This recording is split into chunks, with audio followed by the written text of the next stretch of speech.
ரசூலுல்லாஹி ஸல்லல்லாஹு அலைஹி வஸல்லம் அவர்கள் சொன்னார்கள், கடைசி 10 அந்த வாய்ப்பை பயன்படுத்துங்கள். இந்த மாதிரி வாசகத்தை சொல்லி அல்லாஹ்வை சந்தோஷப்படுத்தி கேட்கும் போது அல்லாஹ் உடனே கொடுக்கிறான். யூனுஸ் அலைஹிஸ்ஸலாத்து வஸ்ஸலாம் மீன் வயிற்றில் சிறைப்பிடிக்கப்பட்டார், பிரார்த்தனை செய்தார். அவரும் ஒரு வார்த்தையை சொன்னார், லா இலாஹ இல்லா அன்த சுப்ஹானக இன்னி குன்து மினல் ஸாலிமீன். சொன்ன உடனே அல்லாஹ் தஆலா விடுதலை ஆக்கினான். ரசூலுல்லாஹி ஸல்லல்லாஹு அலைஹி வஸல்லம் அவர்கள் சொன்னார்கள், அந்த வார்த்தையை நீங்களும் சொல்லி அல்லாஹ்விடத்திலே பிரார்த்தனை செய்தால் அல்லாஹ் தஆலா அங்கீகரிப்பான் என்றார்கள் ரசூலுல்லாஹி ஸல்லல்லாஹு அலைஹி வஸல்லம். இந்த வாசகங்களை சொல்லியும் அல்லாஹ்விடத்திலே இந்த கடைசி 10 ஒற்றை இரவை தேர்ந்தெடுத்து தஹஜ்ஜுத் போன்ற வணக்க வழிபாடுகளில் இந்த வார்த்தையை சொல்லி கேளுங்கள். ரசூலுல்லாஹி ஸல்லல்லாஹு அலைஹி வஸல்லம் துஆ செய்து முடிக்கும் போது ஒரு வாசகத்தை சொல்லி முடிப்பார். நம்ம நிறைய பேர்த்த பார்க்குறோம், கையை உயர்த்தி துஆ செய்து முடிஞ்சோன்னா மூஞ்சிலே உடம்புலையும் பூரா தடவுவாங்க, பார்த்துருக்கீங்களா இல்லையா? அது நபி வழி அல்ல. உடம்புல தடவுறதுக்கு ஒரே ஒரு நேரம் உண்டு, அது தூங்கும் போது 2 கரத்தை உயர்த்தி குல்லு பிரபின் நாஸ் குல்லு பிரபில் ஃபலக் குல் ஹுவல்லாஹு அஹத் கைகளில் ஊதி அதை ரசூல் ஸல்லல்லாஹு அலைஹி வஸல்லம் முகத்திலையும் மேனிலையும் தடவி இருக்கிறார். துஆ வழி அல்ல. துஆ முடிக்கும் போது எப்படி முடிக்க வேண்டும் என்றும் ரசூலுல்லாஹி ஸல்லல்லாஹு அலைஹி வஸல்லம் நமக்கு கற்றுத் தந்தார்கள். எப்படி ஆரம்பிக்கணுங்க? அல்லாஹ்வை புகழ்ந்து ரசூலுல்லாஹி ஸல்லல்லாஹு அலைஹி வஸல்லம் ஸலவாத்து சொல்லி முடிக்கும் போது அல்லாஹ்வுடைய ரசூல் எப்பொழுது பிரார்த்தனை செய்தாலும் ரப்பனா ஆத்தினா ஃபித் துன்யா ஹஸனத்தம் வ ஃபில் ஆখিরাতি ஹஸனத்தம் வ கினா அதாபன்னார் என்கிற அந்த துஆவை 2வது அத்தியாயத்துடைய 201வது வசனத்தை ஓதித்தான் ரசூலுல்லாஹி ஸல்லல்லாஹு அலைஹி வஸல்லம் துஆவை முடிப்பார். அல்லாஹ்வுடைய ரசூல் கைகளை தூக்கி இருக்கிறாங்க, அது கூட ஹதீஸ்ல பார்க்குறேங்க. எந்த அளவுக்கு கையை தூக்கணும்னு கூட ஹதீஸ்ல இருக்கு. நிறைய பேர் கையை பாருங்க இப்படி ஒட்டி வச்சு துஆ செய்வாங்க, பார்த்துருக்கோமா இல்லையா? இப்படி வச்சு கேட்பாங்க. நிறைய பேர் தன்னுடைய தலைக்கு மேலே கையை தூக்கி கேட்பாங்க. நிறைய பேர் பாருங்க கையை ரொம்ப ஓவரா விரிச்சு கேட்பாங்க. கையை தூக்குவது கூட ரசூலுல்லாஹி ஸல்லல்லாஹு அலைஹி வஸல்லம் எந்த அளவுக்கு கைகளை உயர்த்தி கேட்டிருக்கிறார் என்று பார்க்கும்போது அல்லாஹ்வுடைய ரசூல் பிரார்த்தனைக்காக வேண்டி தங்களுடைய 2 கரங்களை உயர்த்துவார். அது அவருடைய தோள் புஜத்தை தாண்டாது. இந்த தோள் புஜத்துக்கு நேராக இருக்கும். அதிகமாக கூட்ட மாட்டார், அதிகமாக விரிக்கவும் மாட்டார், நடுநிலையாக இப்படி வைத்து அல்லாஹ்ட்ட துஆ செய்யும். புரிஞ்சுதா? இது கைகளை உயர்த்தக்கூடிய முறை, துஆ கேட்கக்கூடிய முறை. துஆ கேட்டு முடிக்கும் போது சொல்ல வேண்டிய வார்த்தை என்ன வார்த்தையை சொல்லி அல்லாஹ்விடத்திலே கேட்க வேண்டும். யாருடைய துஆ அங்கீகரிக்கப்படும், யாருடைய துஆ அங்கீகரிக்கப்படாது. பார்த்தோமா இல்லையா? அடுத்தது பாதிக்கப்பட்ட மனிதனுடைய துஆவை கொஞ்சம் பயந்து கொள்ளணுங்க. நம்முடைய வாழ்க்கையில அந்த மாதிரியான வேலைக்கு போகவே கூடாது. கொஞ்சம் பாரதூரமானது. பாதிக்கப்பட்ட மனிதனுடைய துஆவுக்கும் அல்லாஹ்வுக்கும் மத்தியில் இடைவெளியே கிடையாது என்றார்கள் ரசூலுல்லாஹி ஸல்லல்லாஹு அலைஹி வஸல்லம். பாதிக்கப்பட்ட மனிதனுடைய துஆவை பயந்து கொள்ளுங்கள் என்ற அந்த நபிமொழிக்கு உயிரோட்டம் கொடுத்த ஒரு நபித்தோழருடைய யாருக்காவது தெரியுமா? சஅத் இப்னு ஆமிர் ரலியல்லாஹு அன்ஹு. அவரை உமர் ரலியல்லாஹு அன்ஹு அவர்கள் ஷாம் நாட்டுக்கு கவர்னராக நியமிக்கும் போது ஷாம் நாட்டு மக்கள் உமர் ரலியல்லாஹு அன்ஹு 4 புகார்களை அவரின் மீது சொன்னார்கள். ஒன்று, அவர் இரவு நேரத்தில் அவரை போய் பார்க்க முடியாது. என்ன கவர்னர் இவர்? இரவு நேரத்தில் பார்க்க முடியாது. காலை பொழுது நேரமா வரமாட்டார், நம்ம லேட்டா தான் டியூட்டிக்கு வரார். மாசத்துக்கு 2 நாள் லீவ் போடுறார், 2 நாள் அவரை பார்க்கவே முடியல. அவர் அடிக்கடி மயக்கம் போட்டு கீழே விழுந்து விடுகிறார். 4 புகார்கள். உமர் ரலியல்லாஹு அன்ஹு அவர்கள் அந்த மாகாணத்திற்கு ஒவ்வொரு கவர்னர்களும் எப்படி தன் ஆட்சியின் கீழ் நடைமுறை நடந்து கொண்டிருக்கிறார்கள் என்பதை கண்காணிக்க போகும்போது மக்கள் பள்ளியிலே வைத்து சொன்ன புகார். சஅத் இப்னு ஆமிர் அவர்களை அழைத்தார். என்ன புகார்? புகாருக்கு பதில் சொல்லுங்கள் என்றார். 3க்கு பதில் சொன்னார். நான் வீட்டில் தனியாக இருக்கிறேன், அடிமை கிடையாது, நான் தான் வீட்டு வேலை அனைத்தையும் செய்ய வேண்டி இருக்கிறது. ஆகவே தான் காலையிலே வீட்டு வேலை முடித்து நான் வெளியே வருகிறேன் என்றார். இரவிலே என்னை பார்க்க முடியாது, உண்மைதான். இஷாவுக்கு பிறகு ஃபஜ்ர் வரை இரவு வணக்க வழிபாடுகளிலே ஈடுபடுகிறேன், இரவு வணக்க வழிபாடுகளிலே ஈடுபடுகிறேன். 3வது 2 நாள் விடுமுறை, உண்மைதான். எனக்கு இருப்பதோ 2 ஆடை. அந்த ஆடையை மாதத்திற்கு 2 நாள் கழுவுவேன், அது காயும் வரை வெளியே வர முடியாது. ஒரு கவர்னர், ஒரே கலெக்டர், நம்முடைய பாஷையில் சொல்ல வேண்டுமானால் ஒரு மாவட்ட ஆட்சியாளர், 2 ஆடை மாசத்திற்கு 2 நாள் துவைச்சு போடுவேன், காயிற வரை வீட்டை விட்டு வெளியே வர முடியாது. மயக்கம் போட்டு வேலை என்ன காரணம்? சுபஹானல்லாஹ். மயக்கம் போட்டு வேலை என்ன காரணம்? அது நோய் அல்ல, அது பலகீனம் அல்ல. குபைப் ரலியல்லாஹு அன்ஹு அவர்களை கழுமரத்தில் ஏற்றினார்கள் குறைஷிகள். அவரை கொல்வதற்காக வேண்டிய ஒரு நாளை தீட்டி திட்டமிட்டு மக்காவிலே எல்லாம் வந்து அறிவிப்பு செய்தார்கள். இன்றைய தினம் குபைப் கொலை செய்யப்படுகிற நாள் என்று அறிவிப்பு செய்தார்கள். அந்த கொலைகார கும்பலோடு சேர்ந்து நான் இஸ்லாத்தை தழுவாத அந்த காலத்தில் போய் நின்று நானும் போய் பார்த்தேன். குபைப் மரண நேரத்தில் அல்லாஹ்விடத்திலே ஒரு பிரார்த்தனை செய்தார். அல்லாஹுவே இங்கே இருக்கிற மனிதர்களை எல்லாம் நீ கணக்கிட்டுக் கொள், கணக்கிட்டுக் கொண்டு பழி வாங்குவாயாக என்றார்கள் குபைப். நானும் இருந்தேன் அந்த சபையில், நானும் அதை எட்டி பார்த்து கொண்டிருந்தேன். குபைபுடைய அந்த துவாவை நினைத்து பார்க்கும் போதெல்லாம் மயக்கம் வருகிறது. அல்லாஹு தாலா பாதிக்கப்பட்ட அந்த பிரார்த்தனைக்கு என்னை ஆராக்கி விடுவானோ, என்னையும் அல்லாஹ் கணக்கெடுத்து விட்டானோ, நான் ஒரு அப்பாவி, நான் பார்க்கத்தான் போனேன். உமர் அவர்களே சொல்லும் போது தாடி நினையக்கூடிய அளவுக்கு உமர் அவர்கள் அழுது கட்டி சேர்ந்து பிடித்தார்கள். சஅத் இப்னு ஆமிர் ரலியல்லாஹு அன்ஹு அவர்கள் பாதிக்கப்பட்ட மக்களுடைய பிரார்த்தனை. சஅத் இப்னு அபி வக்காஸ் எவ்வளவு பெரிய நபி தோழர் உங்களுக்கு தெரியும். அல்லாஹ்வுடைய ரசூலோடு சேர்ந்து ஹிரா மலையில் இருக்கும் போது, உஹது மலையில் இருக்கும் போது 3 நபி தோழர்கள், அல்லாஹ்வுடைய ரசூல், Abu Bakr Siddique, Usman, Umar. Uhud மலை அசைந்தது. ரசூலுல்லாஹி ஸல்லல்லாஹு அலைஹி வஸல்லம் அவர்கள் சொன்னார்கள், உஹது மலையின் மீது உன்னுடைய நபி, உன்னுடைய ஒரு சித்திக், உன்னுடைய ஒரு ஷஹீதுகள் உஹது மலையின் மீது இருக்கிறார்கள் என்று சொன்னோம்னா மலை அசைந்ததை நின்றது. அதே மாதிரி தான் ஹிரா குகை, மக்காவில் இருக்கிற ஹிரா குகை, அல்லாஹ்வுடைய ரசூலோடு சேர்ந்து சஅத் இப்னு அபி வக்காஸ் ஏறி அமரும் போது ஹிரா குகை அசைந்ததென்றும், அல்லாஹ்வுடைய ரசூல் அவரை பாராட்டி சீராட்டி சொன்னவுடனே ஹிரா குகை நின்றதென்றும் பார்க்கிறோம். சஅத் இப்னு அபி வக்காஸ், அல்லாஹுவே சஅத் இப்னு அபி வக்காஸ் எப்பொழுது பிரார்த்தனை செய்தாலும் அந்த பிரார்த்தனைக்கு நீ பதிலளிப்பாயாக என்றார்கள் ரசூலுல்லாஹி ஸல்லல்லாஹு அலைஹி வஸல்லம். அந்த சஅத் இப்னு அபி வக்காஸ் ரலியல்லாஹு அன்ஹு இதேபோல் கவர்னராக நியமிக்கப்படும் போது மக்கள் அவதூறுகளை சொன்னார்கள். சஅத் இப்னு அபி வக்காஸ் தொழுவதில்லை, சஅத் இப்னு அபி வக்காஸ் தொழுதாலும் அவர் முறைப்படி தொழுவதில்லை, அவர் பைத்துல் மாலுடைய பணத்தை அவர் நீதியின் அடிப்படையில் பங்கிடுவதில்லை, அவரிடத்திலே நியாயம் இல்லை, நேர்மை இல்லை, அவதூறுகளை சொல்லி விடுகிறார்கள். சஅத் இப்னு ஆமிர் அவர்களாவது விளக்கம் சொன்னார், இது அவதூறு சொன்னார், உனக்கு எதிராக நான் பிரார்த்தனை செய்வேன் என்றார். நீ என்ன நபியா என்று கேட்டார். அல்லாஹுவே அவருக்கு ஆயுளை நீட்டி வைப்பாயாக, சோதனை கொண்டு அவரை நீ சூழ்ந்து கொள்வாயாக, மரணிக்கின்ற வரை வறுமையை கொடுப்பாயாக, 3 துவா செய்தார்.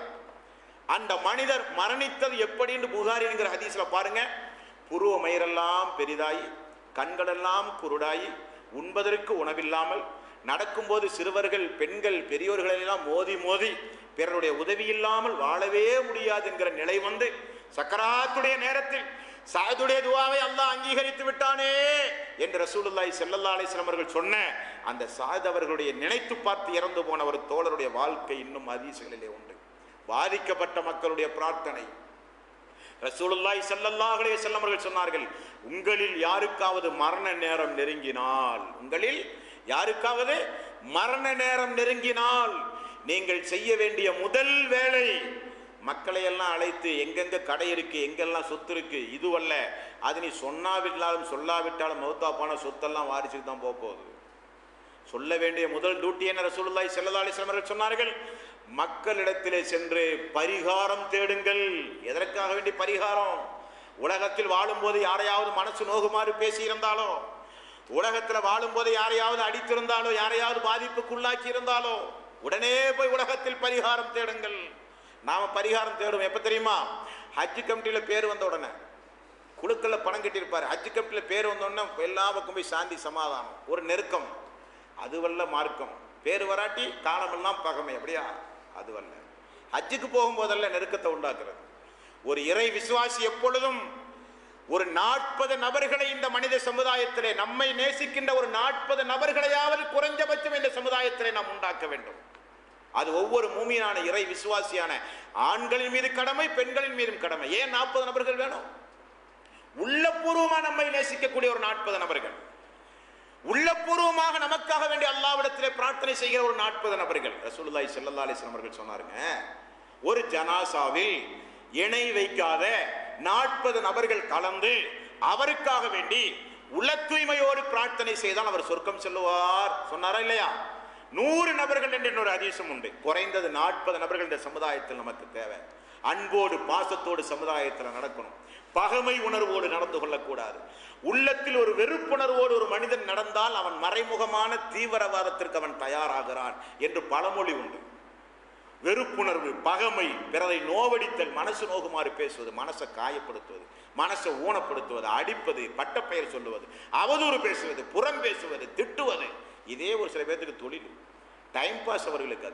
அது பாதிக்கப்பட்ட மக்களுடைய பிரார்த்தனையை பகிர்ந்து கொள்ள வேண்டும். போய் பழி தீர்த்துக் கொள்ளுங்கள், உலகத்திலே வைத்து சமாதானம் செய்து கொள்ளுங்கள், உலகத்திலே வைத்து அதற்கு ஒரு சமரச முயற்சியை மேற்கொள்ளுங்கள். ரசூலுல்லாஹி ஸல்லல்லாஹு அலைஹி வஸல்லம் சொன்னார்கள். அல்லாஹ்வுடைய ரசூல் செய்தும் காண்பித்தாரா இல்லையா? நடக்க கூட முடியாம ஃபத்ல் இப்னு அப்பாஸ் அவர்களுடைய தோள்ல கை போட்டு, அலி ரலியல்லாஹுடைய தோளிலும் கையை போட்டு ரசூலுல்லாஹி ஸல்லல்லாஹு அலைஹி வஸல்லம் அவர்களை தூக்கி கொண்டு வந்தார்கள். மிம்பர் படியில இருந்து ரசூல் ஸல்லல்லாஹு அலைஹி சொன்னார், நான் ஏன் இந்த நேரத்தில் வந்திருக்கேன் தெரியுமா? தொழக்கூட முடியாது என்னால் நின்று கொண்டு, ஜமாத்து நான் தொழக்கூட முடியாது நின்று கொண்டு ஏன் வந்திருக்கேன் தெரியுமா? என்னை நீங்கள் பழி தீர்த்துக் கொள்வதற்காக வேண்டி நான் வந்திருக்கிறேன் என்று சொன்னார். சஹாபாக்கள் எப்படிப்பட்ட தோழர்களுக்கு மத்தியில் அல்லாஹ்வுடைய ரசூல் இந்த வார்த்தை சொல்றார், என்னை நீங்கள் பழி தீர்த்துக் கொள்வதற்கு நான் வந்திருக்கிறேன். நான் உங்களோடு 23 ஆண்டு காலம் நபியாக வாழ்ந்திருக்கிறேன்.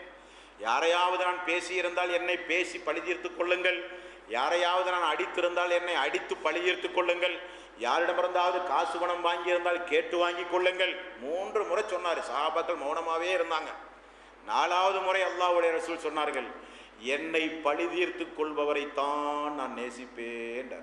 என்னை பழி தீர்த்துக் கொள்வரைத்தான் நேசிப்பேன். என்ன காரணம்? மறுமையில போய் நின்று கொண்டு தூதர் இப்படி சொன்னார்ன்னு சொன்னா அல்லாஹ்வுடைய நீதிமன்றத்தில் யாராவது தப்பிக்க முடியுமா? முடியாது. அல்லாஹ்வுடைய நீதிமன்றம் என்பது எல்லோருக்கும் சரிசமமான நீதிமன்றம். மனித உரிமை மீறல் என்பது அல்லாஹ்வுடைய நீதிமன்றத்தில் யாரும் தப்பிக்க முடியாது. ரசூலுல்லாஹி ஸல்லல்லாஹு அலைஹி வஸல்லம் அப்படிப்பட்ட பரிகாரம் தேடுங்கள், பரிகாரம் தேடி காண்பித்தார்கள். அது ஒரு இறை விசுவாசியுடைய பண்பு தோழர்களே. ஆகவே பாதிக்கப்பட்ட மனிதனுடைய பிரார்த்தனைக்கு நாம் பயப்பட வேண்டும். சும்மா இந்த உலகத்தில் இபாதத்து செய்வது முக்கியமல்ல, ஓடி ஓடி இபாதத்துகளை செய்வது முக்கியமல்ல, அந்த இபாதத்தை பாதுகாப்பது தான் முக்கியம். நாம் செய்கிற வணக்க வழிபாட்டின் மூலம் நாம் சொர்க்கம் செல்ல வேண்டுமே தவிர, நாம் செய்கிற வணக்க வழிபாட்டின் மூலம் பிறர் சொர்க்கம் சென்றால் அதற்கு பெயர் அந்த இபாதத் அல்ல. நாம் செய்கிற இபாதத் நமக்கு மட்டும் தான், பிறருக்கு போயிடக்கூடாது. பிறருக்கு எப்போ போகும்? அது சிறுக்கு வைத்தால் அது யாருக்கும் போகாது, அப்படியே அல்லாஹ் தஆலா அழித்து விடுவான். மனித உரிமை மீறலில் ஈடுபட்டால் நம்முடைய அமல் இன்னொரு மனிதனுக்கு போய் சேர்ந்து விடும். அவன் செய்கிற தீமையெல்லாம் நம்முடைய தலையிலே கொண்டு வந்து சுமத்தப்படும். என்ன அநியாயம்! விபச்சாரம், மது, சூது, கொள்ளை என்னென்ன அநியாயம் எல்லாம் செய்தானோ அவனை 2 ஏசினேன் திட்டினேன் என்பதற்காக அவையெல்லாம் நம்முடைய தலையிலே சுமத்தப்பட்டு நரகவாசி சொர்க்கவாசியாக, சொர்க்கவாசி நரகவாசியாக மாற்றப்படுவார்கள் என்று ரசூலுல்லாஹி ஸல்லல்லாஹு அலைஹி வஸல்லம் அவர்கள் சொன்னார்கள். அல்லாஹு தஆலா அந்த நிலையிலிருந்து நம் அனைவர்களையும் காப்பாற்ற வேண்டும். ஆக சுருக்கம் என்னவென்றால், பிரார்த்தனை என்பது இறை விசுவாசியுடைய முக்கியமான ஒரு ஆயுதம். அந்த பிரார்த்தனையை அல்லாஹ்விடத்தில் மட்டும்தான் கேட்க வேண்டும். அவுலியாவிடத்திலோ இறந்தவிடத்திலோ போய் கேட்கக்கூடாது. அந்த பிரார்த்தனை கேட்க வேண்டுமானால் அதற்குரிய நேரங்கள் உண்டு, அதற்குரிய கிழமைகள் உண்டு. தொழுகையில் துவா ஏற்றுக்கொள்ளப்பட வேண்டிய நேரம் உண்டு. பிறருக்காக வேண்டி துவா செய்யும் போது மலக்குமார்கள் நமக்காக வேண்டி ஆமீன் சொல்லுவார்கள் என்கிற நல்ல பண்புகளை துவாவிலே வரவழைத்துக் கொள்ள வேண்டும். துவா முடியும் போது ரப்பனா ஆத்தினா ஃபித் துன்யா ஹஸனா சேர்த்து கொண்டு துவா செய்ய வேண்டும். துவா கேட்கும் போது அல்லாஹ்வை புகழ்ந்த ரசூலின் மீது ஸலவாத்து சொல்லி துவா கேட்க வேண்டும். துவா அங்கீகரிக்கப்படாத நபர் யாருங்க? தொடர்ந்து பாவமான காரியத்திலே ஈடுபட்டு கொண்டிருக்கிற மனிதர், ஹராமானதை உட்கொண்டு ஹராமான அடிப்படையில் வாழ்ந்து கொண்டிருக்கிற மனிதர், நன்மை ஏவி தீமையை தடுக்காத பழக்க வழக்கம் இல்லாத மனிதர், இப்படி துவா அங்கீகரிக்கப்படாத மனிதர்கள் உண்டு. அதிலிருந்தும் அல்லாஹு தஆலா நம்மை காப்பாற்ற வேண்டும். இந்த கடைசி 10 ஒற்றைப்படை இரவுகள் மீதமுள்ள எல்லா இரவுகளிலும் வணக்க வழிபாட்டில் ஈடுபடும் போது எனக்காக வேண்டி நீங்களும், உங்களுக்காக வேண்டி நானும், நம்முடைய குடும்பத்தார்கள், நம்முடைய சகோதரன் சகோதரிகள், உற்றார் உறவினர்கள், குடும்பத்து மக்கள் எல்லோருக்கும் அந்த பிரார்த்தனைகளை கொஞ்சம் பறந்து விரிந்து அல்லாஹ்விடத்திலே கேட்க வேண்டும். ஒரு நபித்தோழர் ரசூலுல்லாஹி ஸல்லல்லாஹு அலைஹி வஸல்லம் அவர்களுக்கு பின்னால் இருந்து கொண்டு ஒரு துவா செய்தார். யா அல்லாஹ், எனக்கும் உன்னுடைய தூதருக்கு மட்டும் நீ அருள் செய்யின்றார். ரசூல் ஸல்லல்லாஹு அலைஹி வஸல்லம் பின்னால் திரும்ப இந்த துவா கேட்டது யார் என்று கேட்டார். நான் தான் யா ரசூலல்லாஹ். அதென்ன எனக்கும் தூதருக்கு மட்டும்? அல்லாஹ்வுடைய அருளை சுருக்காதே, அல்லாஹ் விசாலமானவன், எல்லோருக்கும் தா என்று கேள். அல்லாஹ்வுடைய அருளை சுருக்கி விடாதே என்று ரசூலுல்லாஹி ஸல்லல்லாஹு அலைஹி வஸல்லம் அவர்கள் சொன்னார். கொஞ்சம் விசாலமாக அல்லாஹ்ட்ட மன்னிப்பு கேட்கும்போது, அல்லாஹுவே விரும்பினால் சொர்க்கத்தை தா, அப்படி அல்ல. நீ விரும்பினால் எங்களை மன்னிப்பாயாக, அப்படி அல்ல. அல்லாஹுவே நீ மன்னித்தே ஆக வேண்டும். நீ மன்னிக்காவிட்டால் யாரிடத்தில் நாங்கள் போய் மன்றாடுவது? நீ சொர்க்கத்தை தந்தே தீர வேண்டும், அதிலும் ஜன்னத்துல் ஃபிர்தௌஸை நீ தர வேண்டும் யா அல்லாஹ். உன்னுடைய தூதரோடு சொர்க்கத்தில் ஒன்றாக நான் இருக்க வேண்டும் யா அல்லாஹ். நீ தராமல் யாரிடத்திலே நாங்கள் போய் கேட்பது? நீ மன்னிக்காவிட்டால் யார் எங்களை மன்னிப்பது? நீ கைவிட்டு விட்டால் யார் எங்களை அரவணைப்பது? நீ தருவதாக நாடிவிட்டால் உலகமே திரண்டாலும் தடுக்க முடியாதே. நீ தடுத்து விட்டால் உலகமே எங்களை பாதுகாக்க நினைத்தாலும் பாதுகாக்க முடியாது என்றெல்லாம் அல்லாஹ்விடத்திலே அழுது புலம்பி துஆ செய்யுங்கள். அல்லாஹுவே, கடந்த கால ரமலானுடைய மாதத்தை எப்படியெல்லாமோ நாங்கள் கழித்திருந்தாலும் இவ்வருட ரமலானுடைய மாதத்தை எங்களுக்கு தந்து திருந்துவதற்கு ஒரு வாய்ப்பு தந்தாயே. இந்த வாய்ப்பை நாங்கள் வீணடிக்க மாட்டோம். நாங்கள் இனி திருந்தி நடப்போம். ரமலான் முடிந்தாலும் பெருநாள் திடலோடு பழைய காலங்களைப் போல நடக்க மாட்டோம். மீதமுள்ள 11 மாதங்களிலும் ஏன் தொடர்ந்து அந்த 6 நோன்பையும் பர்க்கத்தாக நாங்கள் வைத்து நாங்கள் இனி எங்களுடைய வாழ்வில் உன்னை பயந்து நடப்போம். எப்படி அல்லாஹ்வுடைய பள்ளியை வாங்கு சொன்ன உடனே ஓடோடி வந்து நிரப்பி தொழுகையிலே ஈடுபட்டு உபரியான வணக்க வழிபாட்டை செய்கிறோம், அதே போல ரமலான் அல்லாத காலங்களிலும் நாங்கள் தொழுவோம், திருக்குர்ஆனோடு தொடர்பு வைப்போம், திக்ர்கள் செய்வோம், பாவ மன்னிப்பு தேடுவோம், பிரார்த்தனைகளிலே ஈடுபடுவோம். அல்லாஹுவே, எங்களை நீ மன்னிப்பாயாக என்று அல்லாஹ்விடத்திலே பிரார்த்தனை செய்யுங்கள்.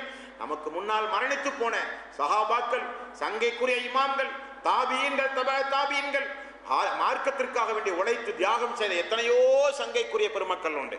அவர்களுக்காக வேண்டியும் நம்முடைய துஆவிலே அவர்களையும் நாம் இணைத்துக் கொள்ள வேண்டும். அப்படி இணைத்துக் கொள்வதன் மூலம் நம்முடைய துஆவும் அங்கீகரிக்கப்படுகிறது என்று நாம் பார்த்தோமா இல்லையா? அப்படி அவர்களையும் துஆவிலே இணைத்துக் கொள்ள வேண்டும். மறுமை நாளில் அல்லாஹ்வுடைய ரசூலோடு சொர்க்கத்தில் ஒன்றாக இருக்கிற வாய்ப்பை அல்லாஹ் எங்களுக்கு நீ தருவாயாக என்று அல்லாஹ்விடத்திலே பிரார்த்தனை செய்யுங்கள். அப்படி பிரார்த்தனையினுடைய சட்டத்திட்ட நெறிமுறைகளை தெரிந்து பிரார்த்தனை செய்கிற நன்மக்களாக அல்லாஹ் நம் அனைவர்களையும் ஆக்கி அருள் புரிவானாக. வாஹிர தௌவானா அனில் ஹம்துலில்லாஹி ரப்பில் ஆலமீன். அஸ்ஸலாமு அலைக்கும் வரஹ்மத்துல்லாஹி வபரகாத்துஹு.